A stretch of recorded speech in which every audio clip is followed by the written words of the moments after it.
Good morning बच्चों। आज अपना अगला चैप्टर है सेनापति। तो देखते हैं, सेनापति का जन्म हुआ था संवत 1616 में। कब हुआ था? संवत 1616 में।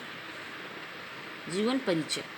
सेनापति का जन्म दीक्षित गोत्रीय ब्राह्मण परिवार में विक्रमी संवत 1616 में हुआ। तो ये क्या थे भाई? कौन सी जाति के थे? ब्राह्मण जाति के थे। और जन्म हुआ संवत 1616 में। उनके पिता का नाम गंगाधर और पितामह का नाम परशुराम दीक्षित था।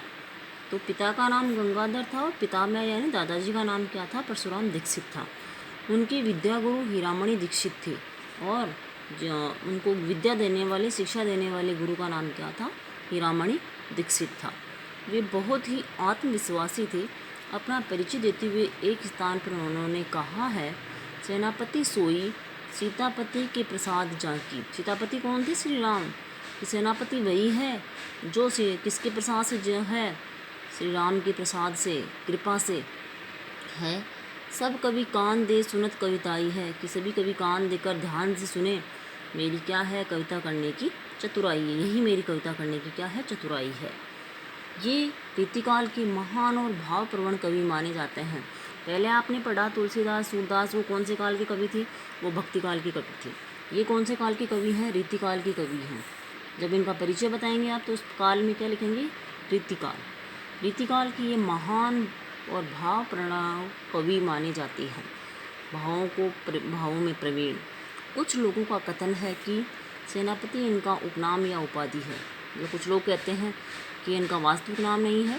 क्या है? ये उपाधि है या फिर उपनाम है, किंतु इनका मूल नाम किसी को भी ज्ञात नहीं है। परंतु इस बात में कतई संदेह नहीं है कि काव्य कला और मौलिकता की दृष्टि से युगीन कवियों में वे सेनापति की भांति थे।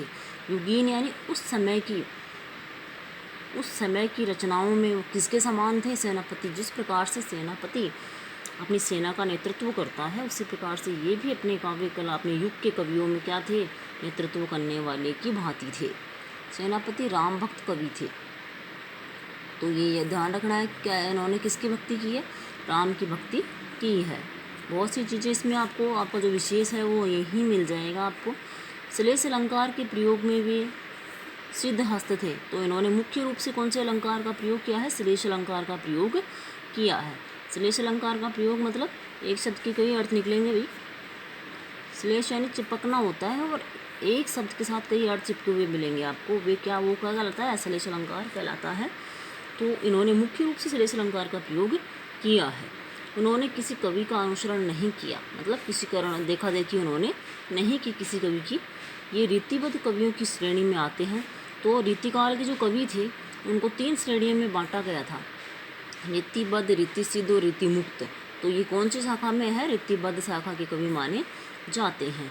इनकी 2 रचनाएं प्रसिद्ध हैं। तो इनकी 2 ही रचनाएं हैं जो इनके नाम है, काव्य कल्पद्रुम तथा कवित्त रत्नाकर। तो इन्होंने 2 रचनाएं लिखी। इनके नाम है काव्य कल्पद्रुम तथा कवित्त रत्नाकर। काव्य कल्पद्रुम जो अप्राप्य है, अप्राप्य का मतलब जो प्राप्त नहीं है, इनका काव्य शास्त्रीय ग्रंथ रहा होगा।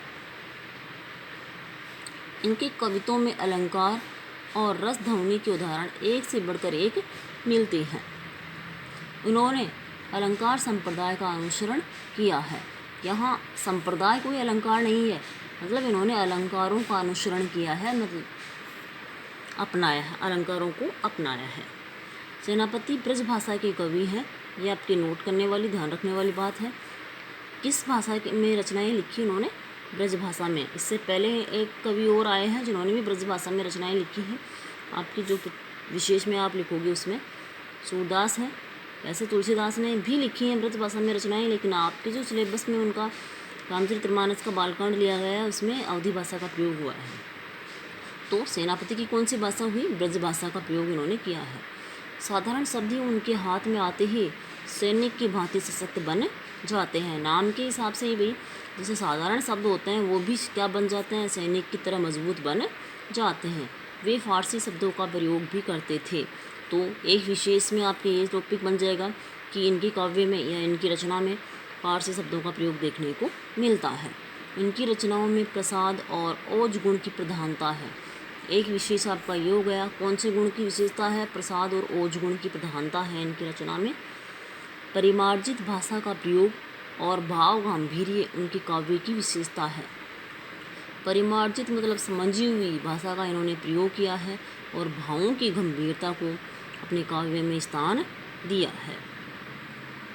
पाठ परिचय भी मतलब पाठ परिचय में क्या है, इनके 4 पद इनके यहाँ हैं। यहाँ प्रस्तुत सेनापति की ऋतु वर्णन का प्रौढ़ और प्रांजल सा सुंदर नमूना है। इसमें पूरी निपुणता से ऋतु के उपादानों एवं उसके लक्षणों का उपयोग कवि ने किया है। इन्होंने किसका वर्णन किया है? ऋतुओं का वर्णन किया है भाई। ऋतुओं का सुंदर प्रयोग इन्होंने और उनके लक्षणों का प्रयोग इन्होंने इसमें अपने काव्य में किया है। वसंत का वैभव पूरी छटा के साथ पंक्तियों में पिरोया गया है। तो एक पद में किसका वर्णन है? वसंत ऋतु का वर्णन है। कवि ने ऋतु वसंत को सूक्ष्मता पूर्वक मानवीकरण किया है। मतलब वसंत ऋतु का क्या कर दिया है? मानवीकरण। एक अलंकार का नाम है। जड़ पदार्थ प्रकृति को इसकी तरह बताना, सजीव की तरह बताना, निर्जीव जड़ पदार्थ प्रकृति को सजीव की तरह वर्णित करना ही क्या कहलाता है? मानवीकरण कहलाता है। पूरा परिदृश्य राजा के आगमन काल की वस्तुओं एवं भावनाओं से बुना गया है। मतलब जो आपकी वसंत ऋतु का वर्णन है वह किसकी तरह है? जिस प्रकार से राजा आता है, उसके साथ जो जो वस्तुएं आती हैं, जो भावनाएं उसके मन में होती हैं, उन सब का समावेश किया है। रंगीन उपवन सुगंधमय है।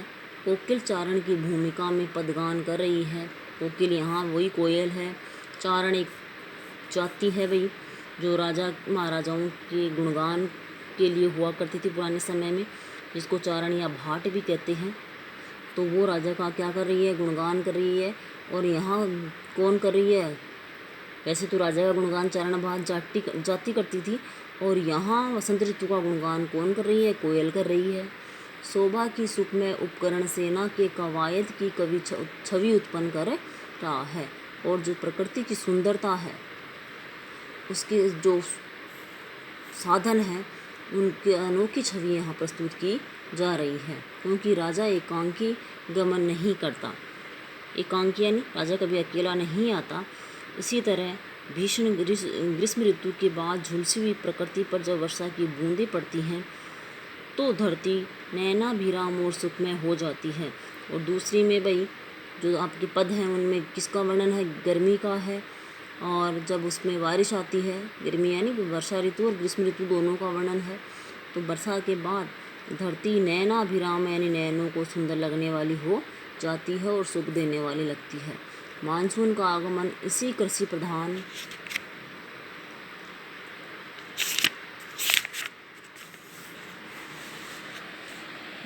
प्रधान देश के लिए एक उत्सव की तरह होता है। जब हमारा देश कृषि प्रधान है और यहाँ वर्षा ऋतु होती है, वर्षा आती है, तो यहाँ किसके समान लगता है? एक उत्सव की तरह लगता है। कवि ने डूब कर बरसात की ऋतु चक्र को आंखों के आगे साकार कर दिया है कि ऋतुओं के जो चक्र है उसको हमारे सामने प्रस्तुत किया है। शीत ऋतु की आक्रामकता को सेनापति के आचरण में कवि ने वर्णित किया है। तो शीत ऋतु आती है, सर्दी की ऋतु आती है, वो कितनी आक्रामक होकर आती है, कितनी तेज़ सर्दी पड़ती है, उसका वर्णन कवि ने अपने आचरण में, अपने व्यवहार में लाकर उसको वर्णित किया है। इस हमले ने पूरी प्रकृति को पराजित कर दिया है। कौन से हमले ने? शीत ऋतु के हमले ने। बर्फीली हवा की चुभन तीर के समान घातक है। जब सर्दी ऋतु होती है तो जब हवा, ठंडी हवा चलती है, तो जो हवा है वो किसके समान चुभती है? भाई तीर के समान चुभती है। सूरज का तेवर निस्तेज पड़ जाता है, कमज़ोर पड़ जाता है। निस्तेज यानी कमज़ोर। शीत ऋतु में सूर्य का प्रकाश भी कमज़ोर पड़ जाता है। अलाव की आग को घेर कर जन समुदाय ठिठुर रहे हैं। अलाव, आग जलाई जाती है और उसके चारों तरफ लोग बैठे रहते हैं, वो क्या कहलाता है? अलाव कहलाता है। जन समुदाय, लोग आग जलाकर बैठते हैं, वो जन समुदाय।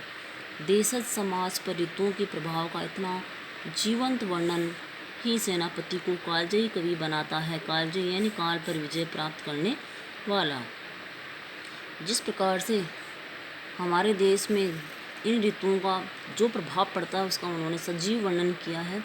इसीलिए ये क्या कवि कहलाते हैं, कालजयी कवि कहलाते हैं। कौन? सेनापति। अगलो तो नेक्स्ट वीडियो में आपके ऋतु वर्णन का देखते हैं। आपकी 4 पद हैं, 4 पदों में आपके एक पद के 2 अर्थ निकलेंगे, इसलिए अब नेक्स्ट वीडियो में आपको आप स्टार्ट करवाते हैं। धन्यवाद।